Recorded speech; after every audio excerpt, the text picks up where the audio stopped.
வணக்கம் மக்களே. இப்போ நம்ம பார்த்துட்டு இருக்கிறது நெக் எக்ஸசைஸ். இதில் நம்ம ஸ்டார்ட் பண்ணியிருக்கிறது வார்ம் அப் எக்ஸசைஸ்.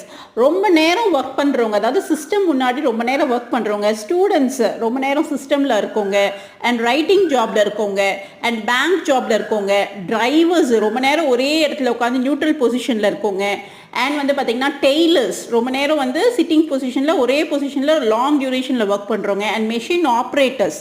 ஸோ இவங்க எல்லாருக்குமே பார்த்திங்கன்னா இந்த எக்ஸசைஸ் மஸ்ட்டுங்க. ரொம்ப ஈஸி, ரொம்ப சிம்பிளுங்க. ஸோ இந்த எக்ஸசைஸை பண்ணுறதுக்கு ஜஸ்ட் ஒரு 5 minutes தான் ஆகும். கண்டிப்பாக ட்ரை பண்ணுங்கள். ஸ்டார்டிங் ஜஸ்ட் ஒரு 5 countsல ஸ்டார்ட் பண்ணுங்கள். ஒரு 2 weeks ஆனதுக்கப்புறம் நீங்கள் உங்களோட கவுண்ட்ஸை இன்க்ரீஸ் பண்ணிக்கலாம். 5 to 10 counts, 10 to 15 counts, அதுக்கு மேலே இன்க்ரீஸ் பண்ண வேண்டாம். அதே மாதிரி ஃபர்ஸ்ட் ஸ்டார்டிங் பார்த்திங்கன்னா ஒன்ஸ் பண்ணுங்கள், அதுக்கப்புறம் ட்வைஸ், த்ரைஸ், அதோட ஸ்டாப் பண்ணிக்கலாம். ஸோ இது ரொம்ப எஃபெக்டிவாக இருக்கும். ட்ரை பண்ணுங்கள். உங்களுடைய ஒர்க் டியூரேஷனை இன்க்ரீஸ் பண்ணும்.